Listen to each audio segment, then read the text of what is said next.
Hello friends, સ્વાગત છે તમારું મારા કિચનમાં। આજે આપણે બનાવીશું ફરાળી વાનગી। તો ફ્રેન્ડ્સ, શ્રાવણ મહિનો શરૂ થઈ ગયો છે।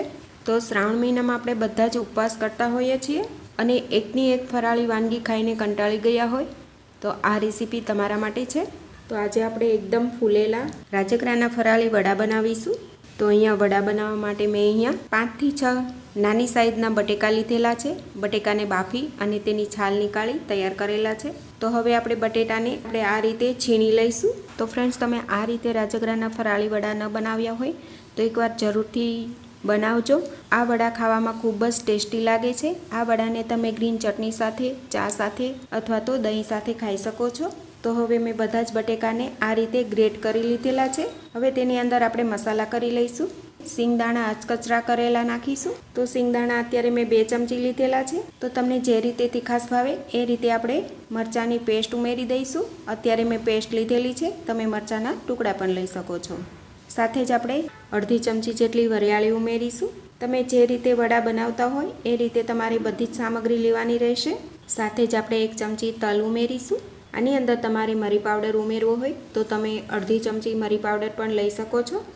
સાથે જ આપણે શેકેલા જીરાનો પાવડર 1 ચમચી ઉમેરીશું। સાથે જ આપણે 1 ચમચી આમચૂર પાવડર ઉમેરીશું। 1 ચમચી ખાંડ ઉમેરીશું અને સાથે જ આપણે સ્વાદ પ્રમાણે મીઠું ઉમેરી હવે આપણે વડાને બાઇન્ડિંગ આપવા માટે અહીંયા મેં રાજગરાનો લોટ લીધેલો છે। તો અત્યારે 1 કપ ભરીને મેં રાજગરાનો લોટ લીધેલો છે।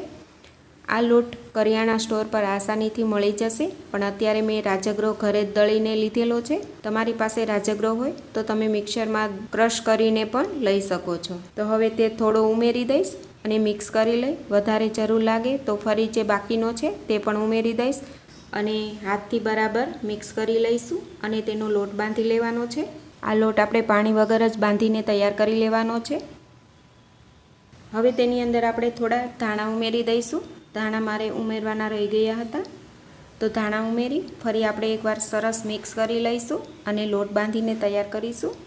હવે તમે જોઈ શકશો અહીંયા મારો લોટ બંધાઈને તૈયાર થઈ ગયો છે। તો આ રીતે આપણે લોટ બાંધવાનો છે।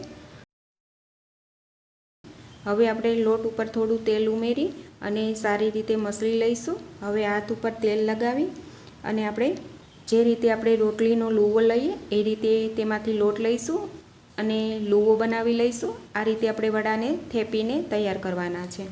તો તમે જોઈ શકશો તો આ રીતે મેં વડું તૈયાર કરેલું છે। તેને આપણે બંને બાજુ તલ લગાવી દઈશું।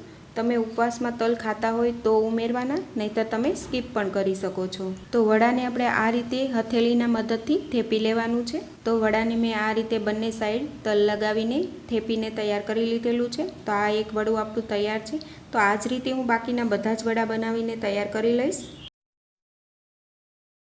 તો હવે આ રીતે વડા બધા જ મારા તૈયાર થઈ ગયા છે। હવે વડાને આપણે તળી લઈશું। તો તળવા માટે અહીંયા મેં તેલ પણ ગરમ થવા માટે મૂકી દીધેલું છે। તો વડાને આપણે એક એક કરતાં તેલમાં મૂકતા જઈશું।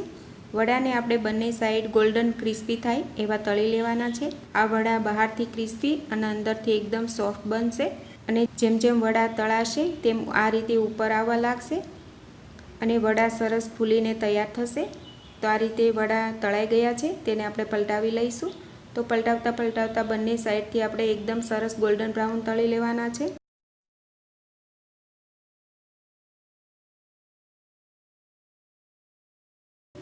તો હવે આપણા આ વડા તળાઈને તૈયાર થઈ ગયા છે, તેને આપણે બહાર લઈ લઈએ। આ જ રીતે બાકીના બધા જ વડા આપણે તળીને તૈયાર કરી લેવાના છે। તો ફ્રેન્ડ્સ, તમે પણ ઉપવાસમાં આ રીતે એકવાર જરૂરથી ટ્રાય કરજો। આ વડા બહુ જ સરસ ક્રિસ્પી અને ટેસ્ટી બને છે। તો વડાને આપણે એક પ્લેટમાં સર્વ કરી દઈશું। તો હવે તમે જોઈ શકશો આપણા વડા એકદમ સરસ રીતે ફૂલીને તૈયાર થયા છે, બહારથી ક્રિસ્પી અને અંદરથી એકદમ સોફ્ટ। તો હવે હું તમને એક વડું તોડીને પણ બતાવી દઈશ। તો ફ્રેન્ડ્સ, આ વડા ખાવામાં ખૂબ જ ટેસ્ટી બને છે, બહારથી ક્રિસ્પી લાગે છે અને અંદરથી એકદમ સોફ્ટ બને છે। તો આ વડા સાથે ખાઈ શકાય તેવી મેં ફરાળી ગ્રીન ચટણી પણ બનાવેલી। આ ચટણી બનાવવા માટે મેં ધાણા, મરચાં, સિંગદાણા, લીંબુ, મીઠું અને ખાંડનો ઉપયોગ કરેલો છે। તો ફ્રેન્ડ્સ, તમે પણ આ રીતે વડા સાથે ગ્રીન ચટણી જરૂરથી બનાવજો। આ વડા સાથે ગ્રીન ચટણી, દહીં અને ચા કે કોફી તમે ખાઈ શકો છો। તો ફ્રેન્ડ્સ, તમે પણ આ રીતે ફરાળી વડા એકવાર તમારા ઘરે જરૂરથી બનાવજો।